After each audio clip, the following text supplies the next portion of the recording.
Vous êtes-vous déjà demandé pourquoi les bonnes personnes souffrent? Moi, je me suis posé cette question. J'ai tout eu dans la vie. Richesse, famille, respect. Et j'ai tout perdu en un clin d'œil. Mais ce qui s'est passé ensuite, eh bien, cela a changé non seulement ma vie, mais aussi potentiellement la façon dont vous percevez le monde. Voici mon histoire. Une histoire de perte, de douleur, de questionnement. Mais surtout, une histoire de foi mise à l'épreuve au-delà de l'imaginable. Avant de commencer, j'aimerais vous demander quelque chose. Croyez-vous en Dieu? Si oui, commentez ci-dessous. Je crois en toi, Seigneur. Et si vous n'êtes pas encore abonné à la chaîne, je vous invite à vous inscrire. Ainsi, vous recevrez une notification chaque fois que nous publierons une nouvelle vidéo. Restez jusqu'à la fin, car ce que nous allons vous révéler aujourd'hui, je suis certain que vous ne l'avez jamais vu auparavant. Je m'appelle Job et je viens du pays de Uz. Permettez-moi de vous raconter mon histoire, un voyage qui m'a mené des sommets de la prospérité aux abîmes du désespoir pour revenir à la lumière de la compréhension divine. Dans mes premières années, j'ai été béni au-delà de toute mesure. Le Seigneur, dans sa bonté infinie, m'a accordé des richesses que peu pourraient imaginer. Mes terres s'étendaient à perte de vue, débordantes de vie et d'abondance. Je me souviens clairement des matins où je marchais parmi mes troupeaux. 7000 brebis paissaient paisiblement sur les collines verdoyantes, leur bêlement remplissant l'air d'une symphonie pastorale. Non loin de là, 3000 chameaux se reposaient, prêts à transporter des marchandises sur de vastes distances, reliant notre terre à des royaumes lointains. Dans les champs labourés, 500 paires de bœufs travaillaient sans relâche, leurs forces combinées transformant la terre fertile en promesse de récoltes abondantes. Et sur les pentes rocheuses, 500 ânesses broutaient. Leur présence un rappel constant des bénédictions multipliées que le Seigneur avait déversées sur moi. Mais ma vraie richesse, celle qui remplissait mon cœur de joie chaque matin, c'était ma famille. Dieu, dans sa sagesse infinie, m'avait donné 7 fils et 3 filles. Chacun d'eux était un joyau précieux, unique dans sa beauté et son caractère. Je me rappelle avec tendresse les soirées où nous nous réunissions pour dîner. Notre table était grande, mais l'amour que nous partagions la rendait chaleureuse et intime. Mes fils, dans leur jeunesse vibrante, remplissaient la maison de rires et d'histoires de leurs aventures quotidiennes. Mes filles, gracieuses et sages au-delà de leur âge, apportaient une douceur à notre famille qu'aucun mot ne peut décrire. Mon épouse, ma fidèle compagne de tous les instants, était le cœur de notre foyer. Sa force silencieuse et sa foi inébranlable étaient les fondations sur lesquelles notre famille prospérait. Ensemble, nous avions construit un foyer où l'amour de Dieu était manifeste dans chaque parole, chaque geste d'affection. Nos journées étaient remplies de travail honnête et nos nuits de repos paisible. Je m'efforçais d'être un bon intendant des bénédictions que Dieu m'avait confiées. Chaque décision que je prenais, chaque affaire que je gérais, était faite avec la conscience aiguë que tout ce que je possédais était en réalité un don de l'Éternel. Ma position dans la communauté était respectée et honorable. Lorsque je marchais dans les rues de notre ville, les jeunes s'écartaient en signe de respect et les anciens se levaient à mon passage. Mes paroles avaient du poids dans les assemblées et mes conseils étaient souvent sollicités pour les décisions importantes. Mais avec cette position venait une grande responsabilité. Je m'efforçais d'être juste dans tous mes actes, de défendre les droits des pauvres et des opprimés. Lorsque je voyais une injustice, je ne restais pas silencieux. J'utilisais mon influence pour corriger les torts et rétablir l'harmonie dans notre communauté. Ma foi en Dieu était le centre de tout ce que je faisais. Chaque matin, avant le lever du soleil, je m'agenouillais en prière, remerciant le Seigneur pour ses bénédictions et cherchant sa guidance pour la journée qui commençait. Et chaque soir, avant de dormir, je me tournais à nouveau vers lui avec gratitude et réflexion. J'ignorais alors qu'au royaume céleste, une conversation allait avoir lieu, une conversation qui changerait à jamais le cours de ma vie. Une conversation qui mettrait à l'épreuve non seulement ma foi, mais aussi la nature même de la relation entre Dieu et l'humanité. À cette époque, je n'avais aucune connaissance des événements qui se déroulaient dans les royaumes célestes. Ce n'est que bien plus tard, par une révélation divine, que j'ai compris ce qui s'était passé ce jour fatidique. Dans le royaume céleste, les fils de Dieu se présentèrent devant le Seigneur. Parmi eux se trouvait celui que l'on appelle Satan, l'adversaire. Le Seigneur, dans sa sagesse infinie, entama un dialogue qui allait transformer ma vie. « D'où viens-tu » demanda le Seigneur à Satan. « Je viens de parcourir la terre et de m'y promener » répondit l'adversaire. Alors, à ma plus grande surprise et à mon humble étonnement, le Seigneur parla de moi. « As-tu remarqué mon serviteur Job ? Il n'y a personne sur terre comme lui, un homme intègre et droit qui craint Dieu et s'éloigne du mal. Imaginez que le Créateur de l'univers puisse parler de moi avec une telle approbation me remplit encore aujourd'hui de stupeur. Mais l'adversaire ne fut pas impressionné. « Est-ce pour rien que Job craint Dieu ?» défia-t-il. « N'as-tu pas mis une haie protectrice autour de lui, de sa famille et de tout ce qu'il possède ?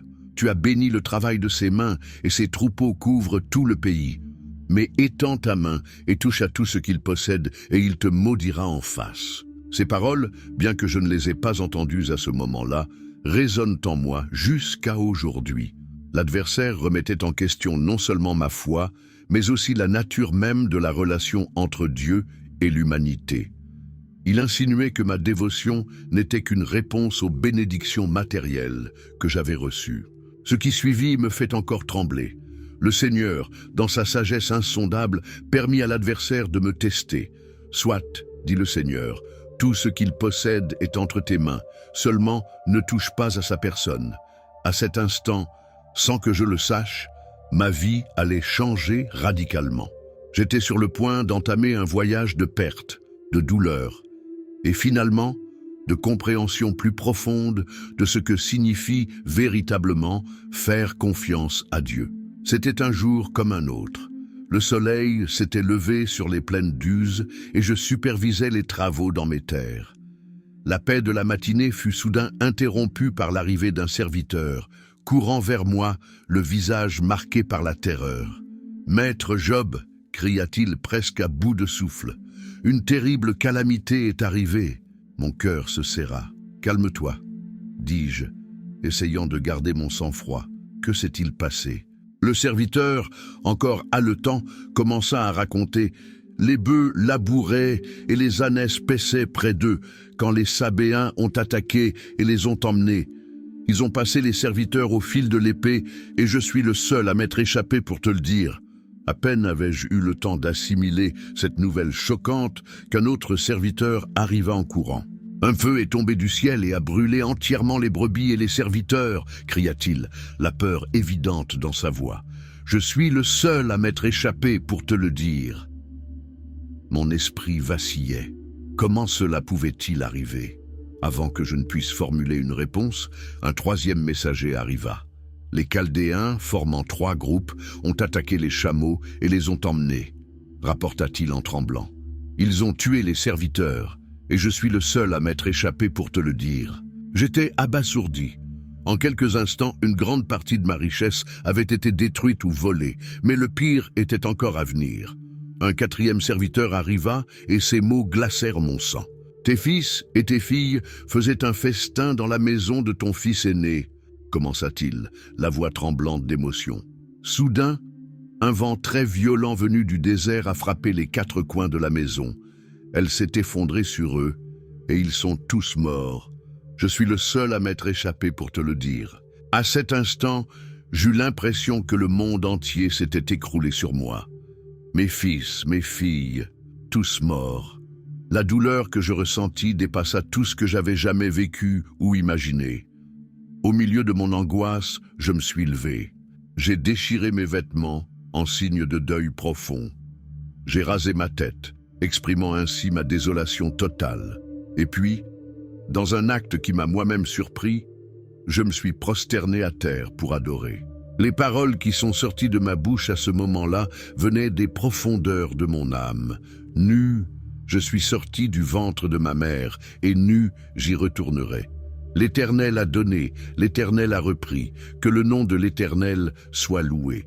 Même au cœur de ma douleur insupportable, quelque chose en moi refusait d'abandonner ma foi. Je ne comprenais pas pourquoi cela arrivait, mais je savais que mon Dieu était plus grand que ma compréhension. Dans les jours qui suivirent, je luttais avec la réalité de ma nouvelle situation. La perte de mes enfants était une blessure qui semblait ne jamais pouvoir guérir.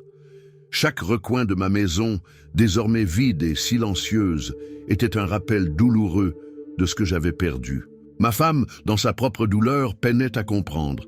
Elle me regardait avec un mélange de confusion et de colère, incapable de concevoir comment je pouvais encore louer Dieu après tout ce qui s'était passé. Amis et connaissances commencèrent à arriver, apportant des paroles de réconfort et des offres d'aide. Mais rien ne pouvait combler le vide que je ressentais dans mon cœur. Chaque nuit, je m'allongeais, épuisé, mais le sommeil me fuyait. Des questions incessantes tournaient dans mon esprit. Pourquoi? Qu'ai-je fait pour mériter cela? Où est Dieu au milieu de toute cette souffrance? Mais même au cœur de mes doutes et de ma douleur, quelque chose en moi refusait d'abandonner ma foi. C'était comme si une voix douce murmurait dans mon cœur « Fais confiance. Même maintenant, fais confiance. » Les jours passèrent, se transformant en semaines. La douleur de la perte ne diminuait pas, mais je m'accrochais obstinément à ma foi. Ce que j'ignorais, c'est que dans les royaumes célestes, ma fidélité faisait à nouveau l'objet de discussions. De nouveau, les anges se présentèrent devant le Seigneur, et Satan vint avec eux. Le Seigneur, dans sa sagesse infinie, évoqua une fois de plus mon nom. « As-tu remarqué mon serviteur Job ?» demanda-t-il à l'adversaire. « Il n'y a personne sur terre comme lui. Il est intègre et droit, il craint Dieu et s'éloigne du mal. Il reste fidèle dans son intégrité, bien que tu m'aies incité à le détruire sans raison. » Mais Satan n'était pas satisfait. Il répondit « Peau pour peau, un homme donnera tout ce qu'il possède pour sauver sa vie, mais étends ta main et frappe ses os et sa chair, et il te maudira en face. » Ces paroles, bien que je ne les ai pas entendues à ce moment-là, scellèrent mon destin pour une épreuve encore plus sévère. Le Seigneur, dans sa sagesse insondable, permit à l'adversaire de m'affliger à nouveau, cette fois directement dans mon corps. « Très bien, dit le Seigneur à Satan, il est en ton pouvoir, seulement épargne sa vie. J'ignorais que la tempête que je pensais traverser allait s'intensifier de manière que je n'aurais jamais pu imaginer. C'est un matin ordinaire que je ressentis les premières douleurs. Au début, je pensais qu'il ne s'agissait que de la fatigue des nuits sans sommeil et des jours de deuil. Mais à mesure que le soleil montait dans le ciel, la douleur s'intensifiait. Ma peau commença à brûler, comme si elle était en feu. Je regardais mes bras et vis des plaies commencer à se former. En l'espace de quelques heures, tout mon corps était couvert de plaies douloureuses, de la plante des pieds jusqu'au sommet de la tête. La douleur était insupportable, au point que je pouvais à peine bouger. Dans mon désespoir, je pris un morceau de poterie pour gratter mes plaies, cherchant un soulagement à ce tourment incessant. Je m'assis dans les cendres, un signe de mon deuil profond et de ma misérable condition. Ma femme, qui luttait déjà avec sa propre douleur face à la perte de nos enfants, fut horrifiée par mon état. Dans un moment d'angoisse et de désespoir, elle se tourna vers moi et dit « Tu persistes encore dans ton intégrité, maudis Dieu et meurs. » Ces paroles me blessèrent profondément, non pas parce que je les considérais comme sages, mais parce que je comprenais la douleur qui les motivait. Je la regardais, le cœur lourd de compassion et de tristesse, et lui répondis « Tu parles comme une insensée. Recevrions-nous de Dieu le bien et ne recevrions-nous pas aussi le mal ?» Même au milieu de mon agonie physique et émotionnelle, quelque chose en moi refusait d'abandonner ma foi. Je ne comprenais pas pourquoi cela arrivait, mais je savais que mon Dieu était plus grand que ma souffrance, plus grand que ma compréhension limitée. Les jours s'étiraient, chacun apportant de nouvelles vagues de douleur et d'inconfort. Mon état devint connu dans toute la région. Les gens qui autrefois me respectaient et cherchèrent mes conseils me regardaient désormais avec un mélange de pitié et de peur. Certains murmuraient même que j'avais dû commettre un péché terrible pour mériter une telle punition divine. C'est dans ce moment d'affliction profonde que 3 de mes amis, Eliphaz de Théman, Bildad de Chouach et Tsophar de Naama, apprirent mon malheur et vinrent me rendre visite. Lorsqu'ils me virent de loin, ils eurent du mal à me reconnaître. Ils commencèrent à pleurer à haute voix, déchirèrent leurs vêtements et jetèrent de la poussière sur leurs têtes en signe de deuil. Puis ils firent quelque chose que je n'oublierai jamais. Ils s'assirent avec moi à terre pendant 7 jours et 7 nuits. Personne ne prononça un mot, car ils voyaient que ma souffrance était immense. Leur silence fut comme un baume pour mon âme tourmentée, une présence réconfortante au milieu du chaos de ma vie. Mais au terme de ces 7 jours, lorsque j'ouvris enfin la bouche pour parler, les mots qui en sortirent étaient chargés d'angoisse et de questionnement. Je ne maudis pas Dieu, mais je maudis le jour de ma naissance. Périsse le jour où je suis né, et la nuit qui a dit « Un garçon est conçu », que ce jour se change en ténèbres, que Dieu là-haut ne s'en soucie pas, que la lumière ne brille pas sur lui. Mon lamentation était profonde et douloureuse. Je questionnais le but de mon existence, la raison de ma souffrance. Pourquoi Dieu permettrait-il que quelqu'un naisse juste pour souffrir ? Pourquoi la lumière est-elle donnée à ceux qui sont dans la misère et la vie à ceux qui ont l'âme amère ? Mes paroles ouvrirent les vannes à une série de dialogues avec mes amis qui allaient durer plusieurs jours. Chacun d'eux, à sa manière, tenta d'expliquer ma souffrance et de me convaincre de confesser tout péché caché qui aurait pu provoquer la colère divine. Eliphaz, le plus âgé et respecté parmi eux, fut le premier à parler. Il commença doucement, me rappelant comment j'avais réconforté beaucoup dans leurs moments d'affliction. Mais bientôt, ses paroles devinrent plus dures. Réfléchis donc, quel innocent a jamais péri? Ou les hommes droits ont-ils été détruits? Autant que j'ai vu, ceux qui labourent l'iniquité et qui sèment la méchanceté en récoltent les fruits. Ces paroles me frappèrent comme des flèches. Je savais dans mon cœur que je n'avais commis aucun péché qui justifiât un tel malheur. Je répondis avec véhémence, défendant mon intégrité et exprimant ma confusion face aux voix de Dieu. Oh, si seulement ma douleur pouvait être pesée et que toute ma misère fût mise sur la balance. Elle serait certainement plus lourde que le sable des mers.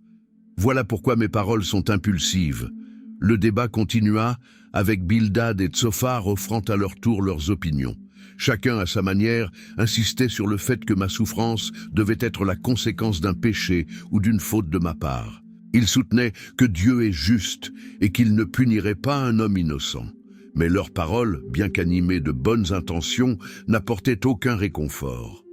Au contraire, elles ne faisaient qu'intensifier mon angoisse. Je savais que je n'étais pas parfait, mais je savais aussi que je n'avais commis aucun péché qui justifiât une telle calamité. Au milieu de ces débats, ma foi fut mise à l'épreuve comme jamais auparavant. Il y eut des moments où je faillis désespérer, des moments où la douleur et la confusion menaçaient de m'engloutir. Mais quelque chose en moi, une étincelle d'espoir et de foi, refusait de s'éteindre. Dans l'un de ces moments de clarté au milieu de la tempête, je proclamais des paroles qui deviendraient un témoignage éternel de foi. Je sais que mon Rédempteur est vivant, et qu'à la fin il se lèvera sur la terre, et après que mon corps aura été détruit, sans ma chair, je verrai Dieu. Je le verrai de mes propres yeux, moi-même et non un autre. Mon cœur brûle d'ardeur au-dedans de moi. Ces paroles, nées des profondeurs de mon angoisse, étaient une affirmation de ma confiance inébranlable en Dieu, même lorsque je ne pouvais comprendre ses voix. C'était une déclaration que, quoi qu'il advienne de mon corps ou de ma situation terrestre, mon espérance ultime reposait en Dieu. Les débats avec mes amis continuèrent, ronde après ronde, d'arguments et de contre-arguments. Ils insistaient sur le fait que j'avais dû pécher. Moi, je persévérais dans mon innocence. Peu à peu, je réalisais que nous étions dans une impasse. Aucun de nous ne possédait la réponse complète au mystère de la souffrance. C'est alors qu'un quatrième homme, qui avait écouté silencieusement notre discussion, prit la parole. Il s'appelait Elihu, et il était plus jeune que nous tous. Avec un mélange de respect pour les aînés et d'indignation face à ce qu'il considérait comme notre manque de compréhension, Elihu commença à offrir sa propre perspective sur ma souffrance et sur la nature de Dieu. Elihu, soutint que la souffrance n'est pas toujours une punition pour le péché, mais qu'elle peut être un moyen pour Dieu de nous instruire et de nous affiner. Ces paroles, bien qu'elles ne saisissent pas encore toute la vérité de ma situation, apportèrent une perspective nouvelle à notre discussion. Mais même les paroles d'Élihu ne pouvaient résoudre entièrement le mystère de ma souffrance. C'était comme si nous tous tâtonnions dans l'obscurité, essayant de comprendre quelque chose qui dépassait notre compréhension humaine. C'est à ce moment-là, lorsque tous les arguments humains avaient été épuisés, que quelque chose d'extraordinaire se produisit. Du milieu d'une tempête, la voix de Dieu lui-même se fit entendre. Le vent se mit à souffler, gagnant en intensité jusqu'à devenir un tourbillon puissant. De l'intérieur de cette tempête, une voix parla, une voix qui fit trembler la terre elle-même. « Qui est celui qui obscurcit mes desseins par des discours dénués de savoir? Saint et rein comme un vaillant homme, je vais t'interroger et tu me répondras. » J'étais stupéfait. Dieu lui-même me parlait, mais ses paroles n'étaient pas ce que j'attendais. Au lieu d'explications pour ma souffrance, Dieu commença à me poser des questions qui révélaient l'immensité de sa sagesse et de sa puissance, et la petitesse de ma compréhension. Où étais-tu quand j'ai fondé la terre? Déclare-le si tu as de l'intelligence. Qui en a fixé les dimensions? Si tu le sais, dis-le. Qui a tendu le cordeau sur elle? Question après question, Dieu exposa la grandeur de sa création et la profondeur de sa sagesse. Il parla des fondations de la terre, de la mer et de ses limites, de l'aurore et de la demeure de la lumière. Il évoqua les constellations, le climat et les créatures sauvages qu'il prend soin de nourrir. Chaque question était comme un rayon de lumière perçant les ténèbres de ma compréhension limitée. Je réalisais que j'avais présumé comprendre les voies de Dieu, alors qu'en réalité, je comprenais à peine le fonctionnement du monde naturel qu'il avait créé. Face à cette révélation écrasante de la majesté et de la sagesse de Dieu, je ne pouvais que répondre avec humilité. Je suis indigne. Que pourrais-je vous répondre? Je mets ma main sur ma bouche. J'ai parlé une fois, mais je ne répliquerai pas. 2 fois, mais je n'ajouterai rien. Mais Dieu n'en avait pas terminé. Il poursuivit, cette fois en me mettant au défi d'assumer le rôle de gouvernant de l'univers. « Veux-tu vraiment annuler mon jugement? Veux-tu me condamner pour te justifier? As-tu un bras comme celui de Dieu? Peux-tu tonner d'une voix comme la sienne ?» Ces paroles m'ont révélé l'arrogance de ma position précédente. Qui étais-je pour questionner les voies de Dieu? Comment pourrais-je, avec ma compréhension limitée, juger les actions de celui qui a créé et soutient tout l'univers? Profondément humilié et repentant, j'ai répondu « Je sais que tu peux tout faire et qu'aucun de tes desseins ne peut être empêché. Tu as demandé « Qui est celui qui obscurcit mes desseins sans savoir ?» Certes, j'ai parlé de choses que je ne comprenais pas, des merveilles qui me dépassent et que je ne connais pas. Et dans une confession finale de mes limites et de la suprématie de Dieu, j'ai ajouté « Mon oreille avait entendu parler de toi, mais maintenant, mon œil t'a vu. C'est pourquoi je me condamne moi-même, et je me repens sur la poussière et la cendre. À cet instant, j'ai eu une révélation profonde. J'ai compris que ma quête de réponse, mon insistance à comprendre pourquoi je souffrais, reposait sur une vision limitée de Dieu. J'avais réduit le Créateur de l'univers à quelqu'un que je pouvais comprendre entièrement, quelqu'un dont je pouvais juger les actions avec ma sagesse humaine limitée. Mais maintenant, après avoir rencontré Dieu face à face, j'ai réalisé que sa sagesse et ses voies sont infiniment au-delà de ma compréhension. Mon rôle n'était pas de juger Dieu ou d'exiger des explications, mais de lui faire confiance, même lorsque je ne comprenais pas ses voies. Premièrement, j'ai appris l'humilité. Face à la majesté de Dieu, j'ai reconnu la petitesse de ma propre compréhension. Deuxièmement, j'ai appris l'importance de la confiance, même en l'absence de réponse. Les plans de Dieu sont parfaits, même lorsqu'ils semblent incompréhensibles. Troisièmement, j'ai découvert la valeur du silence et de la présence dans les moments de souffrance. Lorsque mes amis sont venus me voir, les 7 jours qu'ils ont passés en silence à mes côtés ont été bien plus réconfortants que toutes les paroles qu'ils ont prononcées par la suite. Quatrièmement, j'ai compris que la souffrance n'a pas toujours une explication simple. Mes amis insistaient sur le fait que mon malheur était dû à un péché, mais la vérité était bien plus complexe. Enfin, j'ai appris que connaître Dieu est plus précieux que comprendre tous ses desseins. Avant mes épreuves, je connaissais Dieu par ouï-dire. Mais à travers ma souffrance, ma lutte et ma rencontre directe avec lui, j'ai appris à le connaître d'une manière plus profonde et personnelle. Aujourd'hui, si l'on me demande si je traverserai tout cela à nouveau en sachant ce que je sais maintenant, je répondrai que la souffrance n'est jamais un choix volontaire.